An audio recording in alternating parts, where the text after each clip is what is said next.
Good morning दोस्तों। राजकीय स्नातकोत्तर महाविद्यालय बारा से मैं डॉक्टर राकेश वर्मा, सहायक आचार्य, राजनीति विज्ञान विभाग, आप सभी का इस ऑनलाइन क्लासेस में स्वागत करता हूं। बीए सेकेंडरी के द्वितीय प्रश्न पत्र भारतीय राजनीतिक व्यवस्था, इसका आज हम अध्ययन कर रहे हैं। बच्चों, भारतीय राजनीतिक व्यवस्था जो पुस्तक है, यह भारतीय संविधान पर आधारित पुस्तक है। इस पुस्तक में हम उन चीज़ों का अध्ययन करेंगे जो भारतीय संविधान ने हमें प्रदान किए हैं।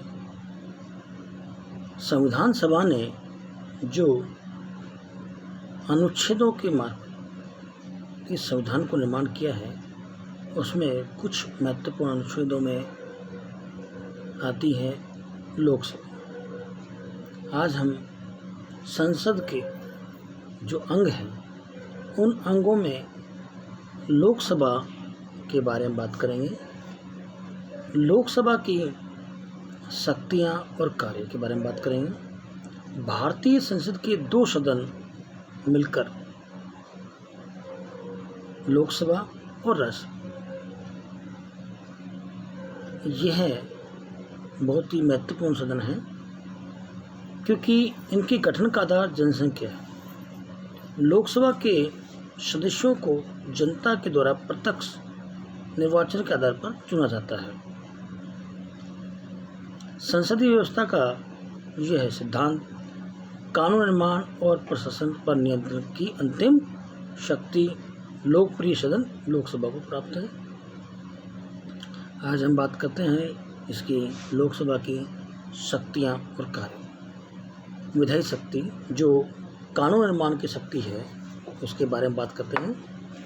संविधान के अनुसार संसद संघीय सूची, समवर्ती सूची व अवशेष विषयों और कुछ विशेष परिस्थितियों में राज्य सूची के विषय पर कानून निर्माण का कार्य करती है।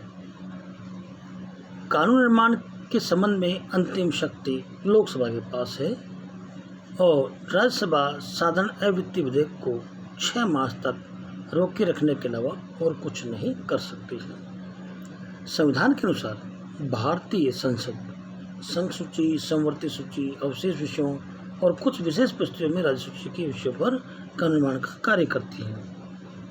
संविधान के द्वारा साधारण अवित्तीय विधेयक के संबंध में लोकसभा और राज्यसभा को समान शक्तियां प्रदान की गई हैं।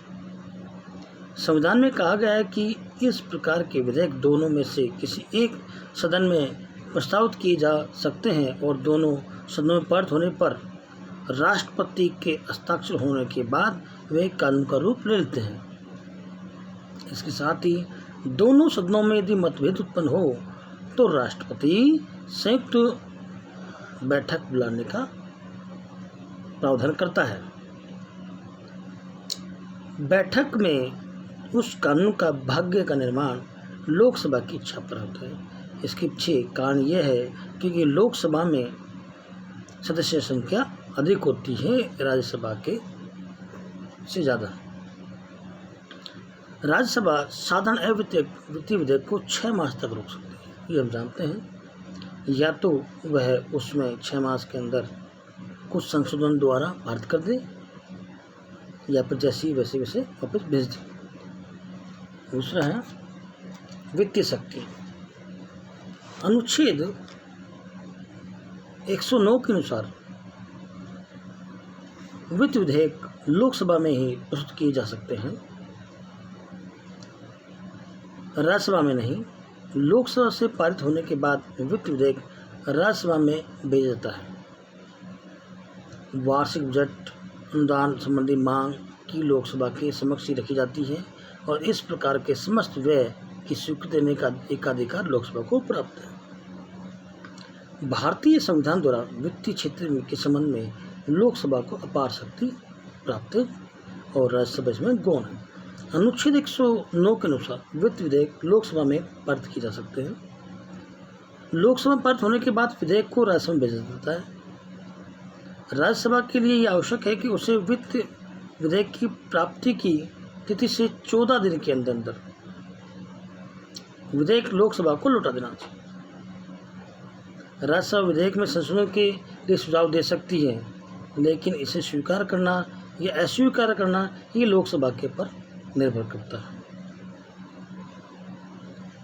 यदि वित्त विधेयक प्राप्ति के 14 दिन के अंदर राज्यसभा लोकसभा को नहीं भेजती है तो निश्चित तिथि के बाद वह दोनों सदनों से पारित माना जाता है। वार्षिक बजट अनुदान मांगे भी लोकसभा के समक्ष प्रस्तुत की जा सकती है। अगला है कार्यपालिका पर नियंत्रण। भारतीय संविधान के द्वारा संसदात्मक व्यवस्था की स्थापना की गई है। अतः संविधान के अनुसार कार्यपालिका अर्थात मंत्रिमंडल संसद व्यवहार में लोकसभा के प्रति उत्तरदायी होती है। मंत्रिमंडल केवल उसी समय तक अपने पद पर रहता है जब तक कि उसे लोकसभा से विश्वास मत प्राप्त है। ये हम जानते हैं कि कार्यपालिका के सदस्य लोकसभा के प्रति उत्तरदायी होते हैं। भारतीय संविधान के द्वारा संसदात्मक व्यवस्था की स्थापना की गई है। संविधान के अनुसार संघीय कार्यपालिका अर्थात मंत्रिमंडल संसद लोकसभा के प्रति उत्तरदायी है। विधानमंडल केवल उसी विषय पर उसी समय तक अपने पद पर रह सकता है जब तक उसे लोकसभा का विश्वास मत प्राप्त है। संसद अनेक प्रकार की कार्यपालिका पर नियंत्रण रख सकती है। संसद में मंत्रियों से सरकारी नीति के संबंध में सरकार की कार्यों के बारे में पूरक प्रश्न पूछ सकती है, आलोचना कर सकती है। संसद सरकारी विधेयक अथवा बजट को अस्वीकृत करके मंत्रियों के वेतन में कटौती प्रस्ताव स्वीकार करके तथा किसी सरकारी विधेयक को ऐसा संशोधन करके जिसकी सरकार सहमत न हो उसका विरोध प्रदर्शन कर सकती है। काम रोको प्रस्ताव भी एक तरह से इसी में आता है। अविश्वास प्रस्ताव भी लोकसभा में पारित किया जा सकता है, जैसा कि देसाई मंत्रिमंडल में किया गया था, पीवी नरसिंह राव के मंत्रिमंडल में किया गया था, वीपी सिंह के मंत्रिमंडल में, चंद्रशेखर के मंत्रिमंडल में और अटल बिहारी वाजपेयी के मंत्रिमंडल में ऐसे प्रस्ताव किए गए। अगला है संविधान संशोधन की शक्ति।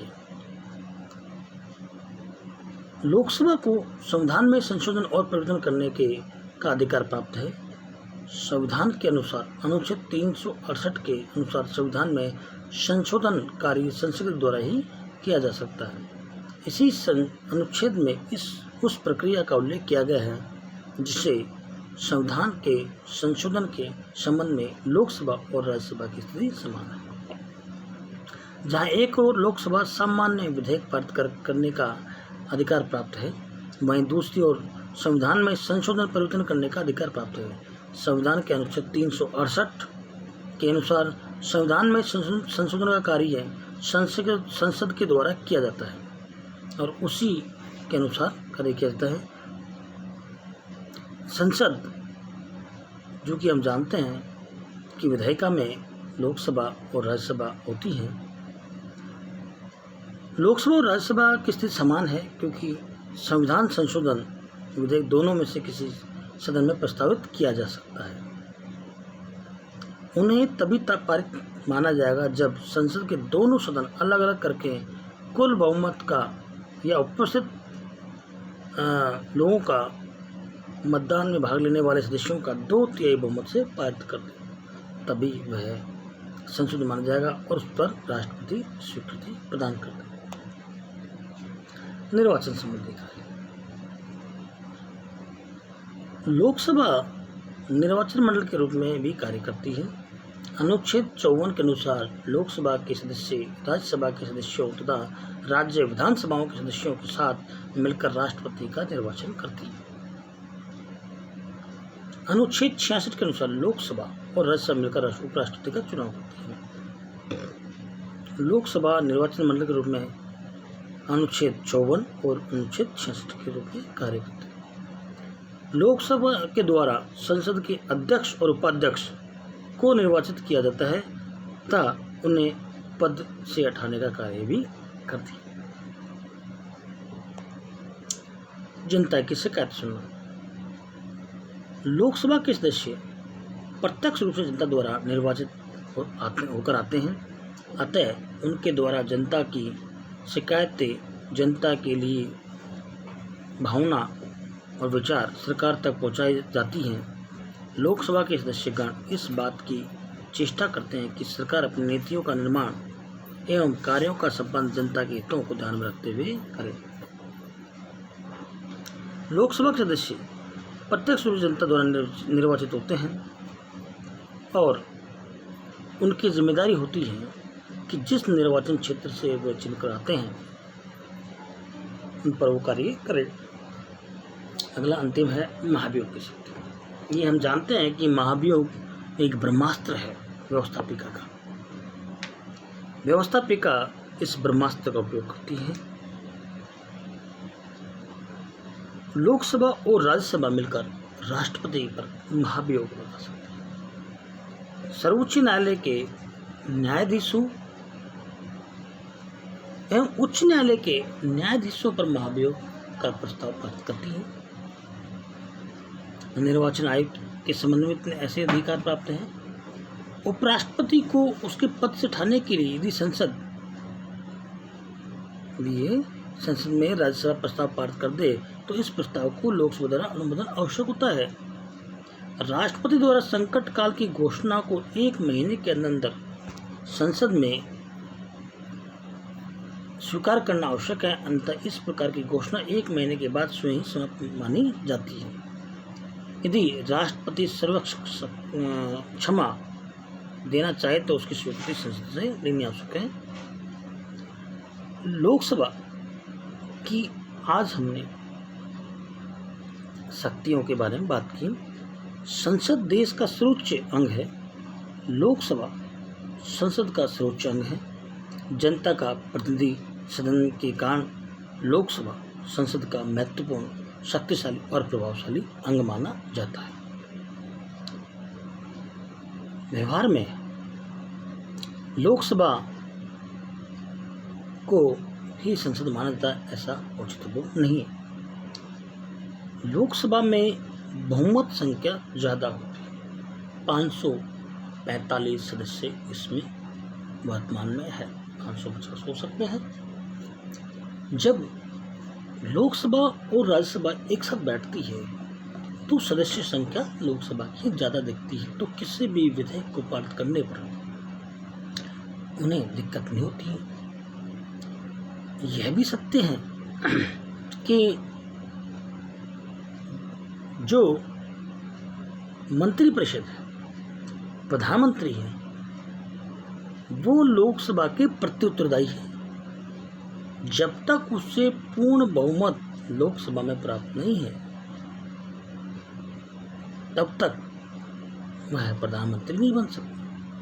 प्रधानमंत्री बनने के लिए लोकसभा में पूर्ण बहुमत की होना आवश्यक है, चाहे वो गठबंधन से हो चाहे प्रत्यक्ष उससे हो।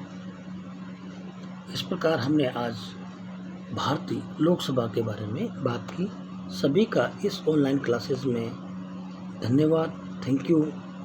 फिर मिलते हैं।